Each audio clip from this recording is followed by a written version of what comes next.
Hoje nós vamos iniciar uma nova série de mensagens. E o nome dessa série de mensagens é Verdadeiramente Livres. Porque se o Filho vos libertar, verdadeiramente sereis livres. E é interessante falar sobre liberdade nos nossos dias. Por quê? Porque o conceito de liberdade para nós, para nossa geração, e ainda pior na geração dos mais jovens, o conceito de liberdade é o conceito de poder ceder e se entregar a toda e qualquer vontade que eu tenha. Então o conceito de liberdade hoje em dia é: permita-se, faça exatamente tudo o que te der na telha, faça exatamente tudo o que você tem vontade, faça exatamente tudo aquilo que a sua alma deseja, entregue-se e se jogue. Isso é o conceito de liberdade. Só que o conceito de liberdade bíblico não é esse. Por quê? Porque você já parou para pensar que um avião, quando decola, ele tem toda a imensidão do globo terrestre para viajar? Sem limites, sem restrições, sem muros e paredes, sem rotas ou estradas. Quem consegue entender o que eu estou falando? Ele pode virar para qualquer direção e ir para qualquer lugar que ele queira. Sim ou não? Só que um avião fora de rota, ele não está liberto, ele está perdido. Um avião fora da rota não está livre, está perdido. Então o que eu quero que você entenda é que você entregue as suas próprias vontades, você não é liberto e nem livre, você é perdido. Porque a sua vontade na maioria das vezes te conduz para lugares que está fora da rota que Deus tinha para você. Então um avião só pode ter autonomia de verdade, só pode cumprir o seu propósito e só pode chegar ao seu destino se ele estiver navegando, voando na rota que lhe foi estabelecida. Do contrário, ele vai cair e ele vai acabar perdendo tudo de precioso que ele carrega. E no seu caso, a sua própria vida. Então nós confundimos o conceito de liberdade com o conceito de libertinagem. Libertinagem é o fato de você se entregar às suas próprias vontades. O conceito de você não ter regras para você mesmo e viver a sua vida como você bem entende. Deus não te quer assim. Esse não é o conceito de verdadeira liberdade. Eu vou voltar a repetir. Um avião só chega ao seu destino e só cumpre o seu propósito quando ele caminha na rota que lhe foi estabelecida. Do contrário, ele não é um avião livre, ele é um avião perdido. Então às vezes você está caminhando perdido e está achando que é liberto, que é livre, que você pode fazer o que você bem entende. E pode. Tudo te é lícito, mas nem tudo te convém. Tudo te é lícito, mas eu não vou deixar que nada me domine. Foi isso que o apóstolo Paulo disse. Então quem é dominado por alguma vontade não é livre, é dominado pela vontade. E isso te faz escravo. Eu paro quando quiser. Essa é a maior mentira que qualquer pessoa conta. Eu deixo essa vida quando eu bem entender. Mentira. Porque uma vez dominado por alguma coisa que governa a tua vida, querido, para se desvencilhar disso, ou o Filho te liberta, ou você não vai conseguir ser livre. Porque aquele que o Filho libertar, verdadeiramente será livre. Quem crê nisso? Jesus veio para nos dar liberdade, mas uma liberdade com rota, com propósito, com destino. Uma liberdade apontada para viver tudo que é melhor do que eu mesmo planejei para mim. Porque a vontade dele para mim é maior do que a minha, melhor do que a minha. Porque os pensamentos dele para mim são maiores do que os meus. Porque os planos deles para mim são muito melhores do que os planos que eu mesmo traço para minha própria vida. Mas para entrar nessa série, eu quero começar. Eu não sei quanto tempo essa série vai durar. Eu tenho sentido no meu espírito que é uma daquelas séries que se perduram por alguns meses. Mas para iniciar essa série, nós vamos começar falando de um assunto que é um dos assuntos que mais aprisionam pessoas: as ofensas. Então o tema de hoje é livre das ofensas. Porque a ofensa é uma cadeia que você carrega para você mesmo, mas acha que o outro está preso. Você vê através de grades, mas você pensa que a grade é do outro. E na verdade elas são suas. A ofensa é uma das maiores prisões, ou uma das prisões mais terríveis dos cristãos se desvencilharem. Por quê? Porque a maioria das pessoas ofendidas se colocam num estado de vitimização, então elas sempre transferem a culpa. E uma pessoa que transfere a culpa para outra nunca se tornará liberta. Então Jesus quer te ver livre das ofensas. Então nós vamos começar essa série de mensagens falando a respeito de ofensa e perdão. E só para esse tema eu tenho já pronto 3 mensagens. Então nós vamos falar um pouquinho sobre esse assunto e nós vamos mergulhar nisso. E eu tenho certeza que você sairá livre nesta noite, nos próximos domingos, em nome de Jesus. Eu gostaria que você abrisse as escrituras, a sua Bíblia comigo no livro de Mateus, lá no capítulo 18, versículo 1.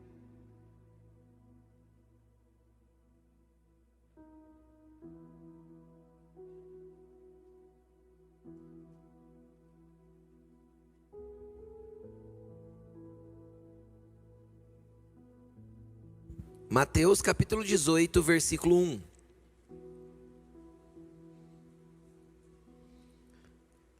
Acharam? Vamos lá, está no telão? Naquele momento, os discípulos chegaram a Jesus e perguntaram: quem é o maior no reino dos céus? Nós vamos ler gradativamente o texto para a gente chegar aonde eu quero conduzir você até o lugar que eu quero que você entenda. A pergunta dos discípulos foi: quem é o maior no reino dos céus? A pergunta não tem nenhuma relação com perdão, tem? Com ofensa, não tem. A pergunta deles é sobre grandeza, é sobre lugar e posição, ok? Quem está perguntando? A multidão? Pessoas que conhecem Jesus pouco, a Jesus, pessoas que estão de longe e cruzaram ali com Jesus em uma das suas pregações? Não, foram os discípulos, os que estavam perto, aqueles que estavam sendo ensinados por ele. Qual que era a preocupação desses discípulos? Qual que era a preocupação e preocupados a ponto de colocarem uma pergunta para Jesus? A preocupação deles era sobre lugar entre os homens, era sobre grandeza que eles poderiam ter, era sobre quem se assentará à sua direita e à sua esquerda no reino dos céus. Quem lembra da mãe de João e Tiago pedindo isso para Jesus? Olha, os meus filhos podem sentar um à sua esquerda e outro à sua direita no reino dos céus. Havia uma preocupação entre eles sobre a posição que eles teriam dentro do reino. Então a pergunta aqui é sobre grandeza, é sobre autoridade, é sobre um lugar entre os homens, é sobre ser grande.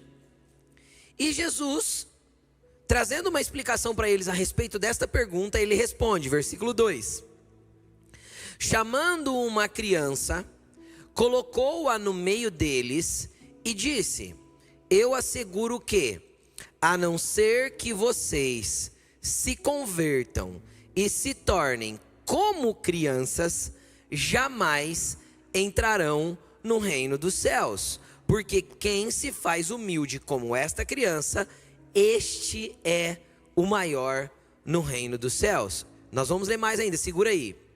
Como que Jesus explicou para eles a questão de grandeza? Chamou uma criança, colocou no meio deles e falou assim: ou vocês se convertem e se tornam como esta criança, ou vocês nem entrar no reino dos céus vocês vão.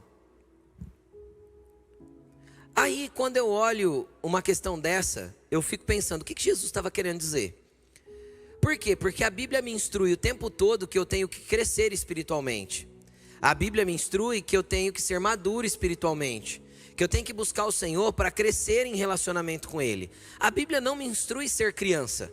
Quem entende o que eu estou falando? A Bíblia me instrui a ser maduro espiritualmente. Paulo falou assim, eu pensava como menino, agia como menino, mas então passei a ser homem. Então eu larguei para trás os pensamentos de menino. A Bíblia também vai dizer que o herdeiro, enquanto é criança, está falando de nível de maturidade, enquanto é teknon, a palavra grega para criancinha, não pode tomar posse da herança, mas sim filhos maduros tomam posse da herança. Ou seja, existem heranças que Deus quer liberar para nós, que só quando formos maduros espiritualmente é que Ele dará. Eu costumo dar o exemplo da loja de brinquedos. Quando nós vamos num aniversário e nós entramos lá na ReHap para comprar um brinquedo, qual que é a primeira pergunta da vendedora? Quantos anos a criança está fazendo? Qual é a idade da criança? Por quê? Porque presente é condizente à maturidade. Sim ou não? Eu não posso dar um brinquedinho pequenininho lá daqueles da Fisher Price para uma criança de 8 e ao contrário também é perigoso. Sim ou não? Então eu tenho que saber o nível de maturidade para poder entregar o presente. Agora, se eu como homem me preocupo com o nível de maturidade para entregar o presente, por que Deus daria de forma displicente? Sem se preocupar com a tua maturidade espiritual para lidar com o presente que Ele estaria te entregando. Então existem muitas bênçãos que estão retidas porque eu não sou maduro espiritualmente para lidar com elas. Ponto. Deus quer me dar, mas eu tenho que ter maturidade para tal. Eu quero dar. Eu tenho vontade de dar um carro para minha filha quando ela completar 18 anos, só que com 15 que ela tem, ela não vai ter. Quem está entendendo o que eu estou falando? Porque existem estações certas para os presentes certos. Quem está entendendo o que eu estou dizendo? Então, são coisas condizentes. Então, obviamente, Jesus não está falando da ingenuidade da criança. Jesus não está falando da inocência da criança. Porque criança é inocente, né, gente? Quem já pegou uma criancinha enfiando o dedinho na tomada e você teve que ir lá tirá-la? Ela não sabe que ela toma choque. E ela não entende que o choque para a idade que ela tem piquititica pode causar um dano muito grande. Quem já tirou a criança do encosto do sofá quando ela começa a aprender a escalar as coisas? E ela não tem ideia do nível de perigo que ela está correndo ela subir lá no encosto do sofá. Então é óbvio que Jesus não está falando nem da ingenuidade, nem da inocência, nem da irresponsabilidade da criança. Então do que Jesus estava falando? Qual era a pergunta mesmo? Lugar, grandeza. Então ele pega e traz uma criança e ele explica que nós temos que nos tornar como elas. Só que ele não para por aí. Ele vai dizer o seguinte no versículo 4. Portanto, quem se faz humilde como esta criança é o maior no reino dos céus. Então, o que ele está tentando nos mostrar é a questão da humildade da criança. E o que essa palavra humildade significa aí no contexto grego, no contexto original de como está escrito? Essa palavra humildade, o dicionário traz da seguinte forma: rebaixar-se voluntariamente, colocar-se menor que o outro de forma vulnerável, ser vulnerável ao próximo.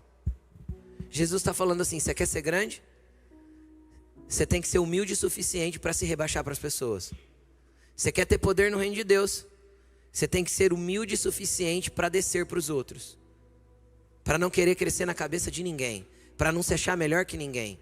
Se a tua humildade não for como de uma criança, você não terá nenhuma grandeza no reino dos céus. A humildade é a capacidade de ser ofendido e não revidar. A humildade que Jesus está ensinando a respeito, dando a criança como exemplo, é a capacidade de ser ofendido e não guardar a ofensa. Quem já teve filhos pequenos aqui, levante a mão. Quem já precisou dar um sapeca? Ó, chinelinho, varinha. Ai, pastor, eu não crio meu filho assim. Então você não conhece Bíblia, linda. A Bíblia manda corrigir com vara. E quem mima filho vai criar neto. Mas quem cria filho vai poder mimar os netos. Então faz favor de criar o seu filho. E criar é educar, é pôr limites, é dar o traçado certo. Enquanto ele não sabe ouvir Deus, para que Deus dê o traçado para ele, quem coloca o traçado do pequeno aviãozinho é você. Quem diz o que ele tem e não tem que fazer é você. Quem diz o que ele pode e não pode é você. Quem obriga ele a vir na igreja é você. E pronto, acabou. Quem ensina ele a ler Bíblia é você. Quem ensina ele a orar é você. Primeiro por exemplo, depois impondo mesmo. Primeiro você mostra como faz, porque aquilo que você não faz não adianta você ensinar. Nós ensinamos por exemplo. Mas se você já faz, então fala: vem cá, vamos ler. Ah, mas eu não gosto, mas vai aprender a gostar. Vem aqui com o papai. É assim que tem que fazer. Entendeu? Não tem outro jeito. Ensina o menino no caminho que deve andar. E ensinar ele no caminho que deve andar é no caminho, não o caminho. Não é apontando, é indo com. Entendeu? É estando junto. Então, quando você vai lá e você é um pai cristão e raiz, hoje em dia é raiz, né? Então tá, raiz é ser cristão, porque todo cristão é enraizado em Deus, amém? Então tá, então seja um pai raiz. E de vez em quando precisa da varinha, precisa do chinelo, da cintada, do castigo, não é?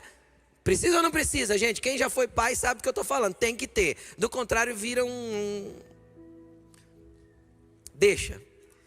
Continuando. Aí, você corrige. E quando a criança é pequena, às vezes você vai lá, dá uns tapas nela, ou bate lá com o chinelo, ou bate com a varinha. A princípio ela sai de perto de você, dá uma choradinha. Tem algumas que enfia a cabeça no travesseiro, ou vai chorar num cantinho. Cada criança reage de um jeito. Dá 3 minutinhos. Sabe onde ela está? Grudada nas suas pernas, pedindo o seu colo. É ou não é?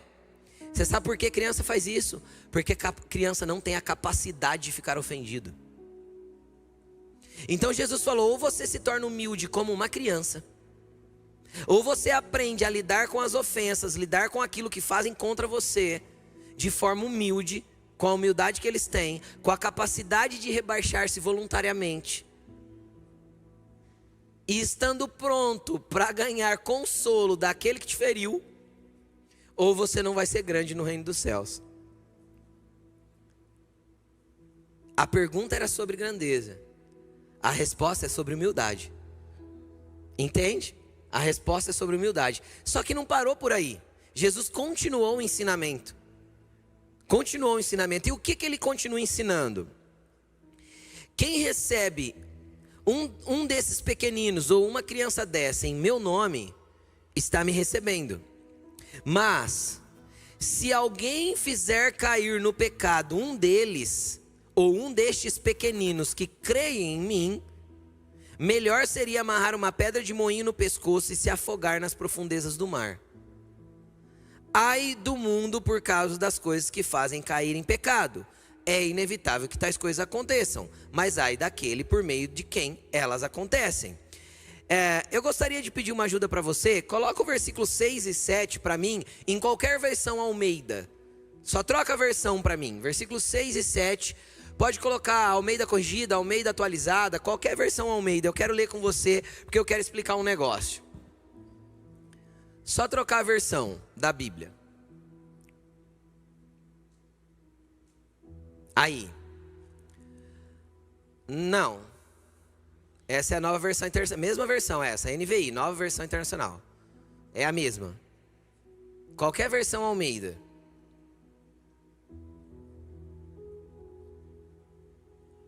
Calma que vai dar certo. Tranquilo.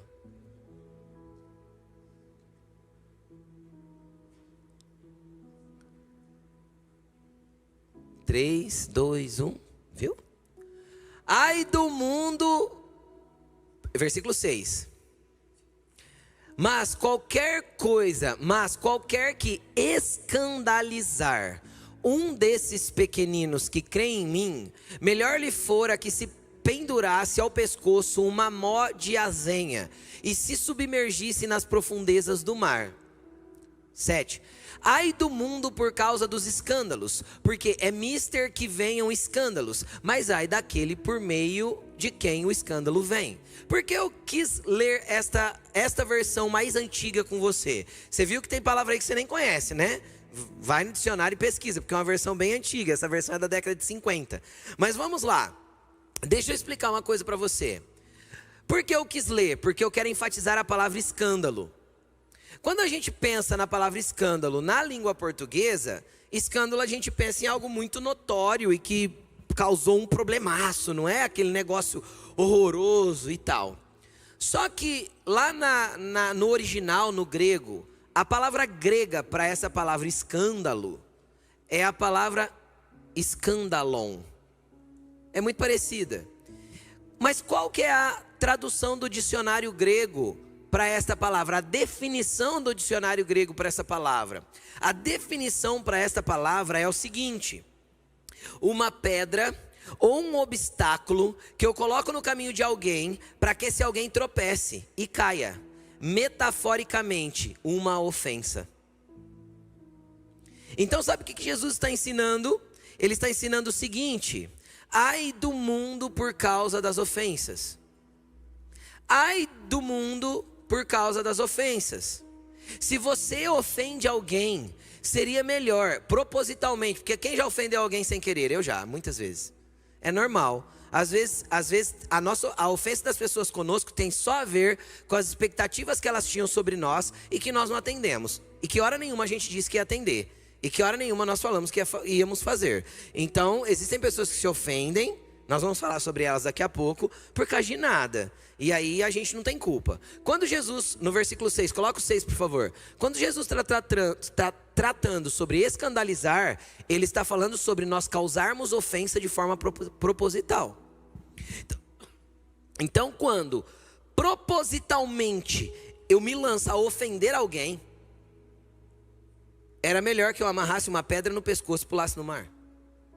Uma pedra grande para afundar. Era melhor que eu amarrasse uma pedra no pescoço e pulasse no mar, se propositalmente meu coração se volta a querer ofender uma pessoa.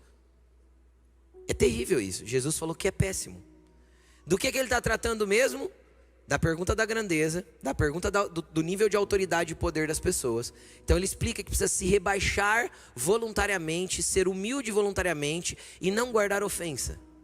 Só que também eu não posso estar propositalmente querendo ofender as pessoas. Aí ele disse assim, ai do mundo. E quando ele fala o mundo, é todo mundo. Ai do mundo por causa dos escândalos. E é inevitável por causa das ofensas. E é inevitável que essas coisas aconteçam. É inevitável. Quem já se ofendeu com alguém, levanta a mão. Todo mundo se ofende com alguma coisa. Quem já ofendeu alguém, levanta a mão.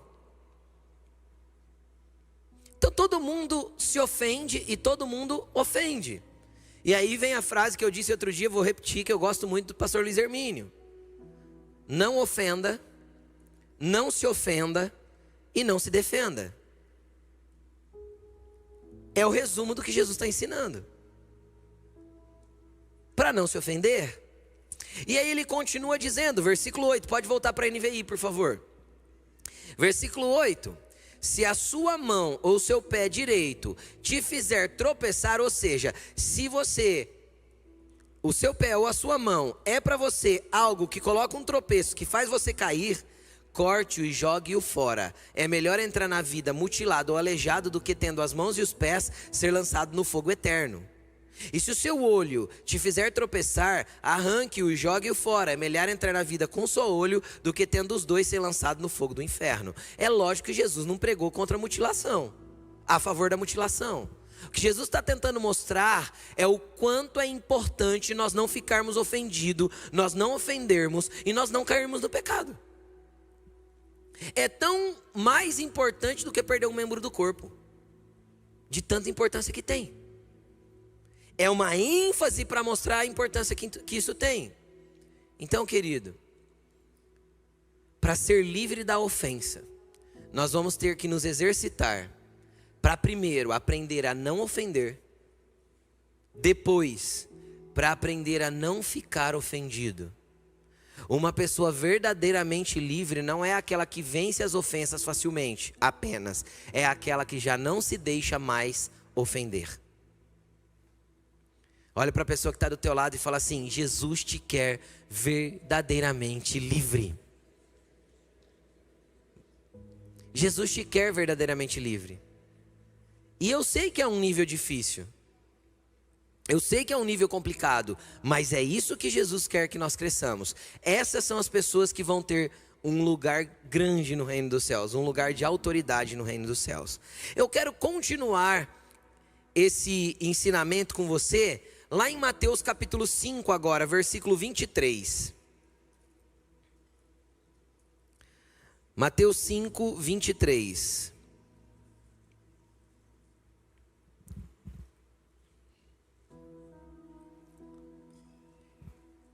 Então, querido, uma coisa que nós temos que entender. O reino de Deus é muito grande, muito amplo, e muito poderoso e muito grandioso.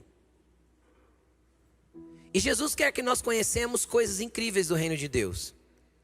Mas enquanto a gente estiver ainda transitando entre as ofensas, os mimimis, as nutelices, as chatices, as intrigas, as briguinhas entre pessoas, nós não vamos ter nada no reino dos céus. Por quê? Porque nós vamos estar distraídos com os probleminhas entre os homens. Então, enquanto os problemas com as pessoas te distraírem, você estará desfocado daquilo que Deus tem para você. Enquanto você ficar militando e pleiteando com as coisinhas de ofensa, de problemas e de discussões e de briguinhas e de razão, querido, ou você tem razão ou você é livre. Porque quem se faz humilde como uma criança, eu nunca vi uma criança buscando ter razão numa discussão. Ou você busca razão ou você busca liberdade. Porque quem não se preocupa em ter razão é livre para ser quem é. Jesus quer dar uma identidade para você, e quando você entende a sua identidade, não importa o que falam de você. Quando Jesus chegou diante de Pilatos, Pilatos olhou para ele e falou assim: então, você é o rei dos judeus? Que estão falando que você é o rei dos judeus. Sabe o que Jesus respondeu para ele? Você que está dizendo. Então não importa o que os outros dizem, se eu já sei quem sou. Não importa o que estão falando, se eu tenho certeza do Pai que tenho, da identidade que tenho nesse Deus e do que Ele disse que eu sou para Ele. O que dizem não importa. O que importa é o que eu sei que o meu Pai diz sobre mim. Quando Jesus sai da água do batismo, a primeira coisa que vem dos céus, o que é? Este é meu filho amado, nele eu tenho prazer. E o resto não importa. Pode chamar ele de Beelzebu, pode falar que ele é rei dos judeus, pode chamar ele de Satanás, pode chamar ele de agitador, pode chamar ele de conspirador, de falso profeta, chamar ele de tudo isso. Sabe quando que Jesus ficou ofendido? Nunca. Sabe que tanto que ele ficou ofendido? Ele ficou ofendido a ponto de na cruz ele olhar para baixo e falar: Pai, perdoa, porque eles não sabem o que estão fazendo. Sabe quem pode ser um libertador das pessoas que estão lá embaixo? Quem não se ofende com as coisas que vêm contra ele. Jesus só pôde clamar por perdão por quem tinha cuspido, ferido, chicoteado, dado murros nele, porque ele estava livre da ofensa que fizeram contra ele. Do contrário, ele não é livre. E ninguém que é preso pode ser um libertador, pode ser grande no reino dos céus. Então Jesus quer te libertar, querido, para você andar em liberdade, para você andar livre dessas coisinhas que militam entre os homens, para que você realmente viva o propósito de Deus para você. Mateus 5:23 vai dizer o seguinte: portanto, se você estiver apresentando uma oferta diante do altar, e ali se lembrar de que o seu irmão tem algo contra você, deixe a sua oferta ali, diante do altar, vá primeiro reconciliar-se com seu irmão, depois volte e apresente a sua oferta. Segura aberto que a gente vai continuar lendo o texto, mas vem comigo. Deixa eu te explicar algo sobre esse texto. Algumas vezes mesmo, já me perguntaram o seguinte: pessoas chegaram em mim e falaram assim: pastor, eu estou muito preocupado hoje porque eu trouxe meu dízimo para entregar, mas eu discuti com uma pessoa e ainda não me reconciliei com ela. E a Bíblia diz que se eu tiver uma oferta para entregar e eu tiver alguma coisa contra o meu irmão, é melhor que eu não entregue. Então não vou entregar meu dízimo hoje, tá certo?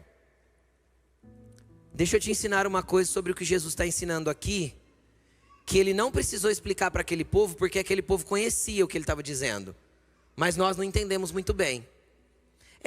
Quando o povo de Israel levava dinheiro para os templos, eles não colocavam no altar, eles colocavam no gasofilácio. E Jesus não está falando do gasofilácio, Jesus está falando do altar. Você sabe o que era, para que era usado o altar? Apenas para sacrifícios de perdão de pecado. Então, se eu tivesse pecado contra alguém ou contra o Senhor, eu deveria, conforme as minhas posses, isso era a lei até a cruz. Aqui a cruz não tinha acontecido ainda. Por isso que Jesus está citando a lei. Quem está entendendo o que eu estou falando? A graça, ela iniciou-se na cruz. Ok? Então Jesus está falando com homens judeus que viviam sob a lei. Então ele está explicando mediante a lei o que eles tinham que fazer. Então mediante a lei, mediante o Antigo Testamento, para você entender melhor, se eu pecasse, eu tinha que levar um sacrifício para ser perdoado, porque tinha que haver derramamento de sangue, porque a lei espiritual é: sem derramamento de sangue não há perdão de pecado. Por isso que Jesus derramou o seu sangue para perdoar os nossos pecados. Por isso que ele precisou morrer para nos perdoar, porque sem derramamento de sangue não há perdão de pecado. Então, se eu pecasse lá no Velho Testamento, lá na Velha Aliança, conforme as minhas posses, eu tinha que levar um animal. Então, se eu fosse mais pobre, eu ia levar uma rolinha, um pombinho. Se eu fosse um pouco mais abastado, eu ia levar uma ovelha, um carneiro, um cordeiro. Se eu fosse rico, eu ia levar um boi para sacrificar. E o que eu ia fazer com esse animal? Eu ia chegar diante do sacerdote, na frente do altar.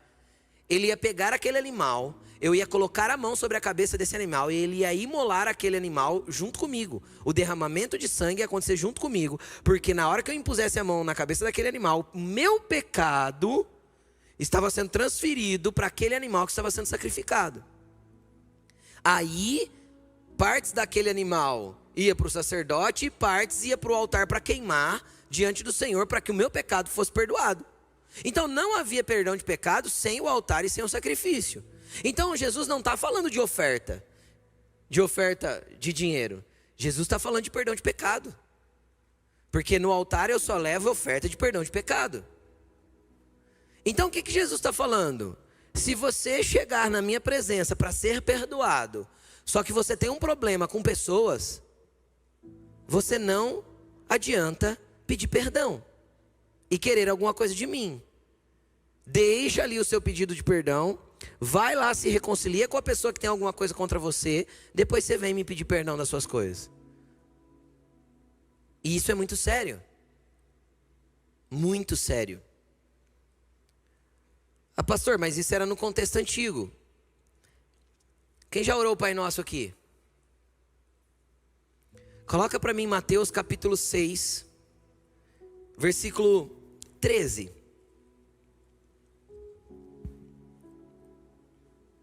Coloca do começo. 6, 10, né? Começa o Pai Nosso, 9. Coloca no 9. Vocês devem orar assim: Pai nosso que estais nos céus, santificado seja o teu nome. Venha o teu reino, seja feita a tua vontade na terra como no céu. Dá-nos hoje o pão nosso de cada dia. Perdoa as nossas ofensas, como também temos perdoado aqueles que nos... Só posso ter perdão da ofensa que fiz contra Deus se eu já perdoei quem me ofendeu. Esse é o único versículo, a única parte da oração do Pai Nosso que é condicional. Perdoa as nossas dívidas, assim como já perdoamos a quem nos deve. Perdoa as nossas ofensas, assim como já perdoamos quem nos ofendeu. Se eu já perdoei quem me ofendeu, então posso pedir perdão das minhas ofensas. Do contrário, não posso. É o mesmo princípio da oferta no altar. Mas vamos continuar. Fica um pouco mais claro. E não nos deixe cair em tentação, mas livra-nos do maligno, pois teu é o reino, o poder e a glória para sempre. Amém. 14. Pois, se perdoarem as transgressões uns dos outros, o Pai Celestial também perdoará vocês.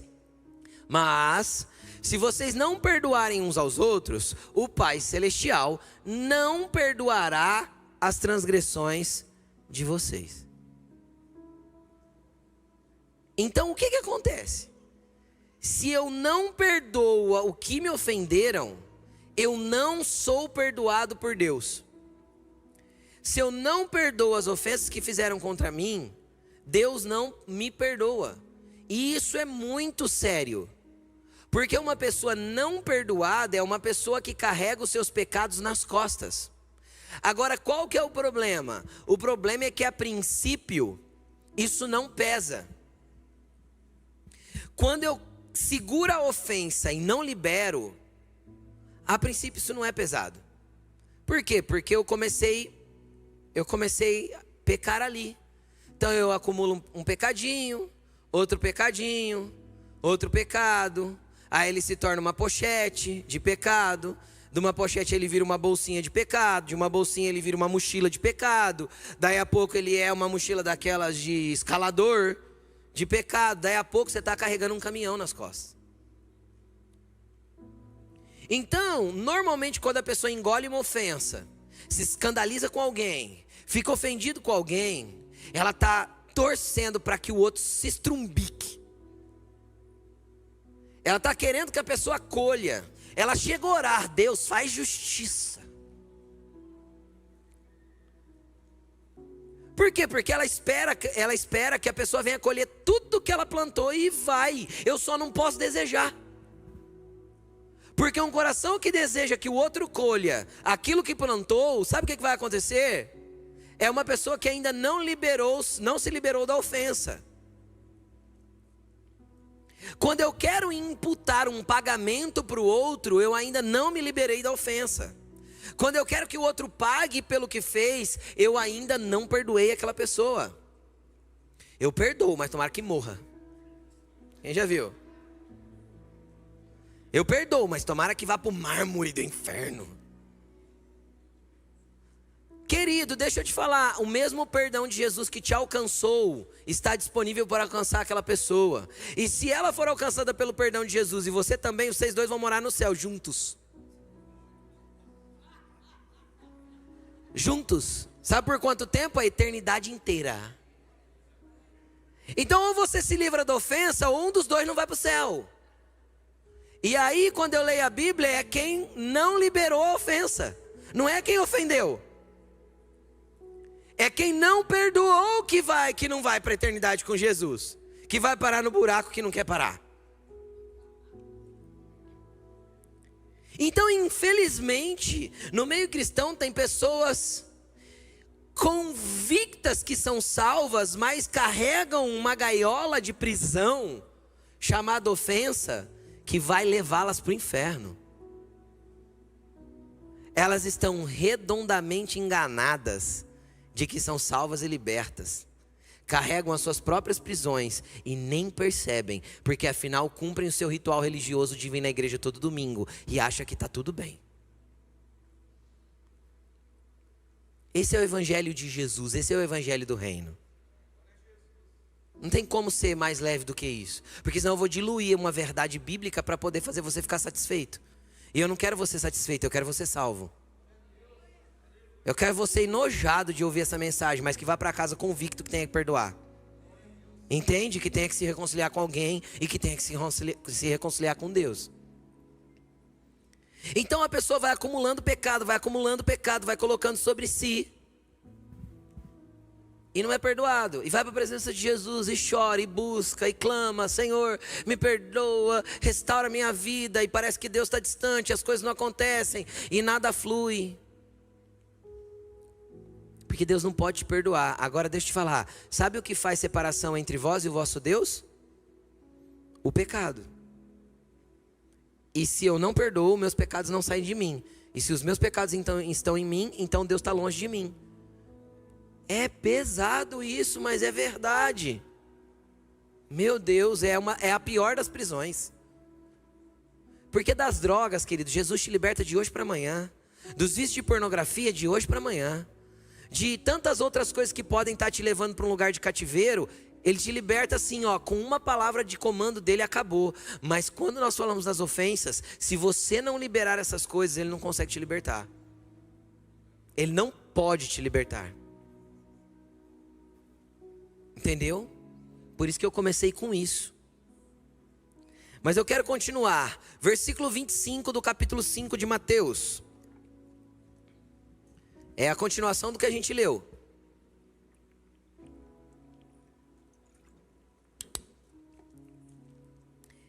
Entre em acordo depressa com o seu adversário, que pretende levá-lo ao tribunal. Faça isso enquanto ainda estiver com ele a caminho, pois caso contrário, ele poderá entregá-lo ao juiz, o juiz ao guarda, e você poderá ser jogado onde? Na prisão. eu garanto que você não sairá de lá enquanto não pagar o último centavo. Sabe o que Jesus está falando? A pessoa te ofendeu? Você lembrou que teu irmão tem alguma coisa contra você lá na beira do altar, lá no lugar de perdão? Você lembrou que tem um problema para ser resolvido, uma reconciliação para ser feita? Arrume com o seu irmão enquanto você é vivo. Enquanto você está com ele no caminho. Porque deixa eu te falar uma coisa. Pior coisa que existe para um ser humano é chegar na beirada de um caixão de alguém que ele não se resolveu em vida. É terrível para um ser humano chegar do lado de um caixão de alguém que um dia ele amou, teve um bom relacionamento e ele não se resolveu em vida e agora a pessoa partiu e ele não se acertou. Então acerte com o seu adversário enquanto você está com ele a caminho. Sabe por quê? Porque o dia que você sair daqui, querido, e esse teu corpinho for morar ali ou no São João Batista ou ali no Jardim da Paz, não tem mais prova de recuperação, não tem purgatório, não tem nada que faça arrancar de você o pecado que você carregou nas costas a vida toda. Aí sabe onde você vai parar? Na frente do juiz, o juiz de toda a terra. E aí se o juiz olhar para você e a sua prisão estiver nas tuas costas, e você nunca liberou perdão, nunca se acertou com as pessoas aqui em vida, o juiz vai te entregar ao guarda, e o guarda vai te jogar onde? Isso é muito sério, gente. Isso pode mudar o destino da tua eternidade. Então você não tem opção de não perdoar. Porque quem não perdoa não é perdoado. Quem não perdoa não é perdoado. E eu quero falar um pouquinho agora sobre algumas consequências que o perdão, que a falta de perdão, que a ofensa guardada traz. Primeiro eu quero fazer você entender que normalmente nós não perdoamos por um problema. Nós guardamos a ofensa porque somos arrogantes, orgulhosos. Porque precisa muita humildade para você aprender a pedir perdão para as pessoas que te ofenderam. Pastor, isso é muito, né? É sim, mas é possível. Eu vou te falar como Jesus me ensinou isso. Eu era um menino, eu devia ter uns 25 anos, eu acho, 24 no máximo, 25. Eu estava no culto e tinha um irmão que tinha falado muito mal de mim e era tudo mentira. E ele tinha feito uma calúnia mesmo, soltado por um monte de gente. E a gente estava na mesma igreja. E era uma igreja desse tamanho aqui, acho que um pouquinho maior. E aí eu estava lá sentado no meu banco, ali adorando a Deus, e o irmão tinha falado aquilo, eu já tinha perdoado ele, para mim estava tudo certo. Além de, sabe, eu tenho bastante facilidade para liberar essas coisas. Aí o Senhor falou assim para mim no meu ouvido, assim, claramente: vai lá e pede perdão por irmão fulano. Eu cheguei a fazer assim. Hã? O Senhor falou assim: vai lá e pede perdão. Eu falei: Senhor, eu não fiz nada. Foi ele. O Senhor falou para mim: sabe o que? Eu sei, mas eu estou mandando você ir pedir perdão, não ele. Engoli seco. Mas eu não aguentei ficar no meu lugar. Eu fui lá, cheguei nele e falei assim: cara, eu vim aqui te dar um abraço e pedir perdão para você. Ele começou a chorar. E houve reconciliação. Querido, foi fácil? Não foi fácil. Não é fácil. Mas é possível. Porque Jesus mostrou que é possível. Porque quando ele encontrou Judas no jardim do Getsemane, ponto para entregar ele não chamou Judas de diabo. Ele chamou Judas de amigo. Porque aquele que te empurra para o propósito, querido, mesmo que com dor, é teu amigo. Se alguém te ofendeu propositalmente, está te empurrando para o lugar que Deus tem para você, ele não é teu inimigo não, ele é teu amigo. Se Deus está usando pessoas para te ensinar coisas espirituais, para você crescer espiritualmente, para viver os planos de Deus para a tua vida, ele não é teu inimigo. Inimigo é aquele que tenta te tirar do propósito. Quem Jesus chamou de Satanás não foi Judas, foi Pedro. Porque Pedro falou: Jesus, o senhor não vai morrer na cruz não. Imagina, isso jamais vai acontecer com você. Jesus olhou para ele e falou: para trás de mim, Satanás. Então quem quer te tirar de um lugar de cruz, de um lugar de morte para você mesmo, de um lugar de ser voluntariamente humilde, de rebaixar-se voluntariamente, é o diabo. Mas Deus quer te empurrar para um lugar de humilhação, porque no lugar de humilhação é um lugar que Deus vai te levar para ser grande entre os homens. No lugar de humilhação é a escola da exaltação. Só que isso tem que ser voluntário, e é muito difícil, mas muito possível. Porque você tem o mesmo Espírito que conduziu Jesus na cruz. Você tem o mesmo Espírito que conduziu Jesus a renunciar à sua própria vontade e viver a vontade daquele que o enviou. Lá no Getsemane, o que ele orou? Ele orou: eu não quero ir para a cruz. Essa é a transliteração da oração de Jesus. Porque ele falou: Pai, se possível, passa de mim esse cálice. Mateus era muito bom para escrever, né? Tipo, deixou bonito, deixou, né? A oração lá do clamor do coração era: ô Pai, eu não quero ir para a cruz não, mas que não seja feita a minha vontade, mas a sua. Só que todo aquele que desce voluntariamente é exaltado por Deus. Só que para isso nós temos que primeiro nos desvencilhar das ofensas, consertar com aqueles que estão a caminho. Agora, e se eu guardo as ofensas, pastor, o que acontece? Não perdoar, querido, é como tomar um copo de veneno e esperar que o outro morra. A falta de perdão é você tomar um golão de um copo de veneno, olhar para o outro e falar assim: vai morrer, vai morrer, vai morrer. Tomara que se exploda, né? Para não falar outra coisa. Não é? Vai pagar, vai colher. Tudo isso, querido, é o veneno que você está tomando para você mesmo. A falta de perdão é você olhar para Deus e dizer assim: eu sou melhor que você, Deus. Quem se acha melhor que Deus aqui? Levanta a mão. Quando você não perdoa, você está se achando melhor que Deus, porque Deus, na sua grandeza, mandou Jesus sem pecado para morrer pelo seu pecado para poder te perdoar. Então Deus escolheu te perdoar e você não escolhe perdoar a pessoa que te ofendeu? Então você é melhor que Ele. Ele escolheu se rebaixar voluntariamente para te perdoar, mas você não pode se rebaixar para alguém para poder liberar perdão? Isso é arrogância. É querer ser melhor que Deus. A falta de perdão é carregar um fardo que já deveria ter sido entregue para Jesus. Entrega a tua gaiola para Ele, querido. Você não foi feito para ficar preso aí dentro. Jesus te quer como um avião voando na rota que Ele tem para a tua vida.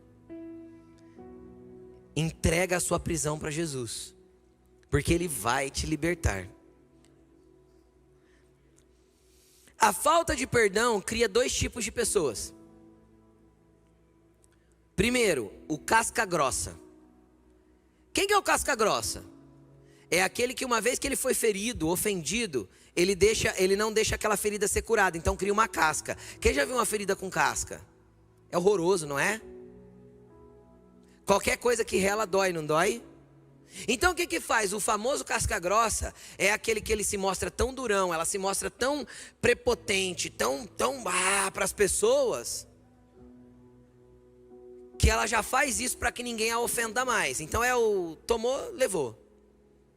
Entende ou não? Deu, apanhou. Toma lá, da cá, pá, puf.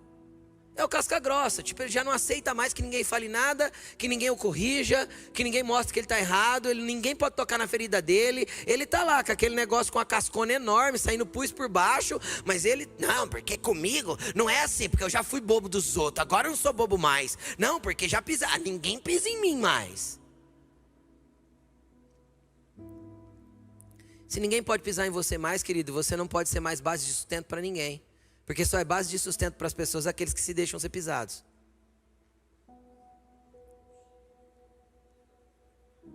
É o casca grossa. Sabe o que Jesus vai ter que fazer?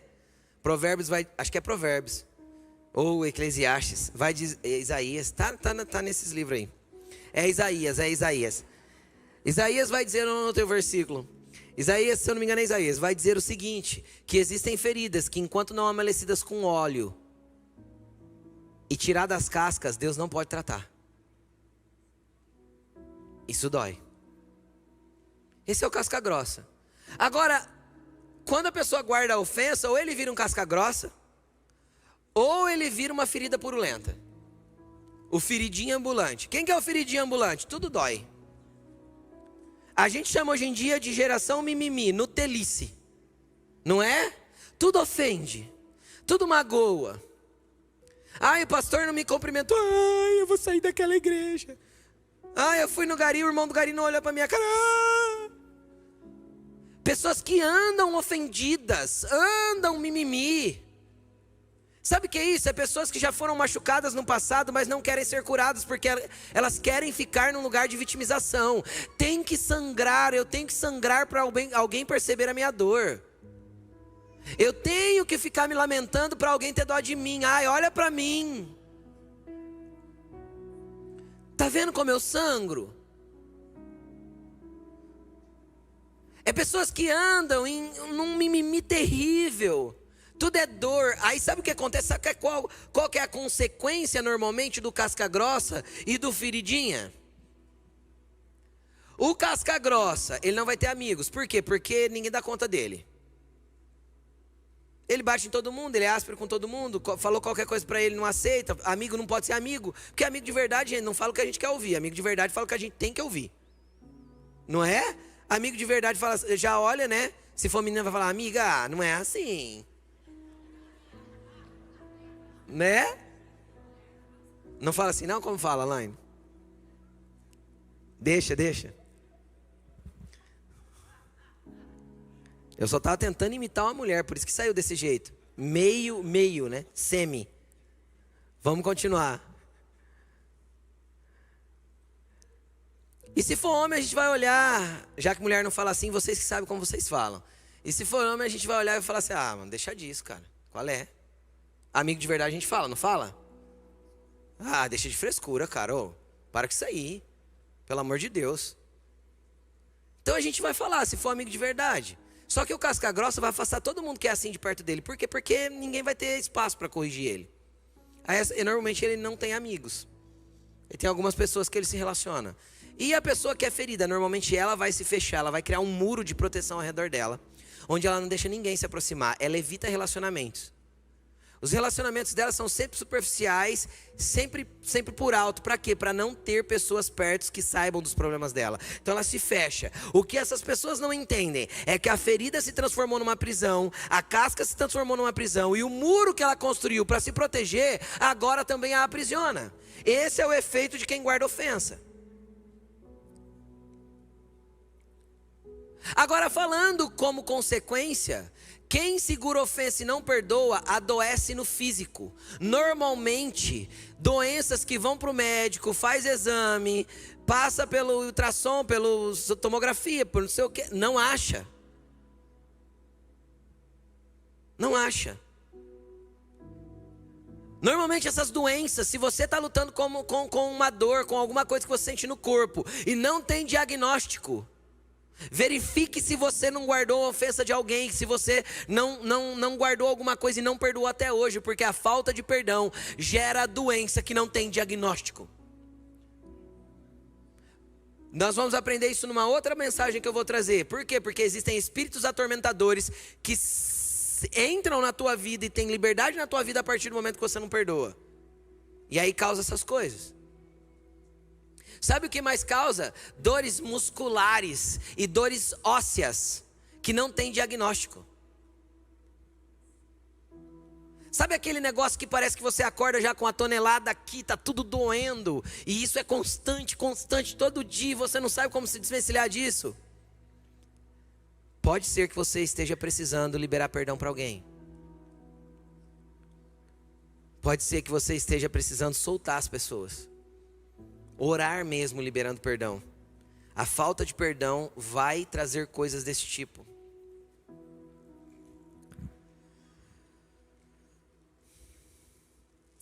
A falta de perdão é uma prisão repleta de dores, rancores, mágoas e amarguras.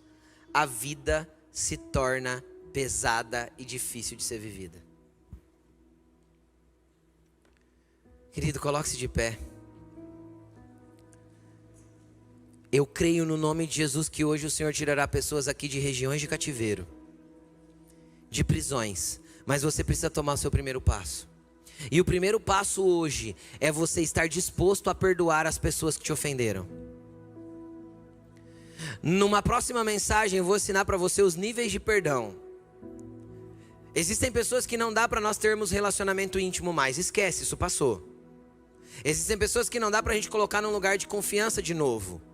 Só que isso não diz que nós não podemos, por exemplo, ter um relacionamento mínimo de perdão e cumplicidade.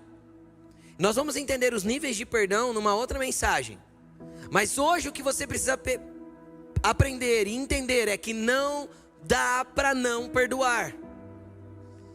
E a primeira coisa que você precisa fazer hoje é verbalizar para o mundo espiritual ouvir que você escolhe perdoar, que você decide perdoar, que você decide liberar essas pessoas. Só que o mundo espiritual precisa ouvir. Não é aqui, ó.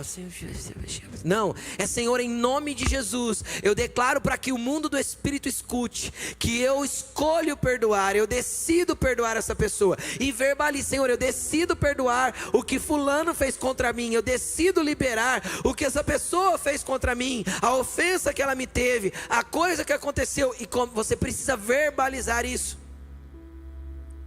O mundo do espírito precisa ouvir a sua declaração, a sua decisão. Perdoar não é um sentimento. Perdoar não tem a ver com que, ai pastor, não estou sentindo que hoje é o dia. Você não vai sentir nunca, porque não tem a ver com sentimento. Perdoar é uma escolha, é uma decisão, é entender e falar, eu não quero, mas eu preciso. Eu não tenho vontade, mas decidi fazer. E pronto, acabou. O perdão não está na esfera do sentimento. O perdão não tem a ver com a alma. O perdão está na esfera do natural e do espírito. Deixa a alma de lado. Senão eu não perdoo. Se a minha alma se envolveu, não tem perdão.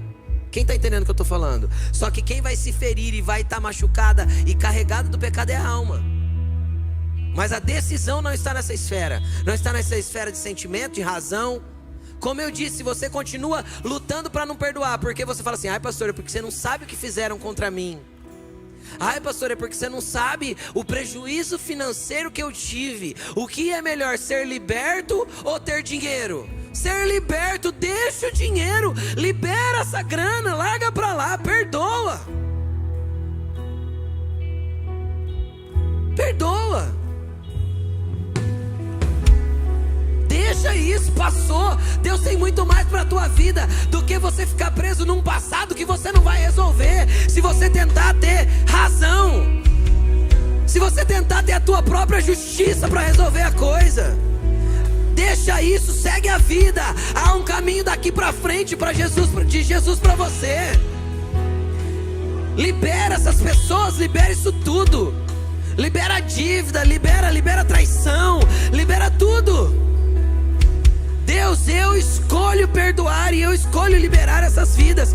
Perdoa porque eles não sabem o que fizeram.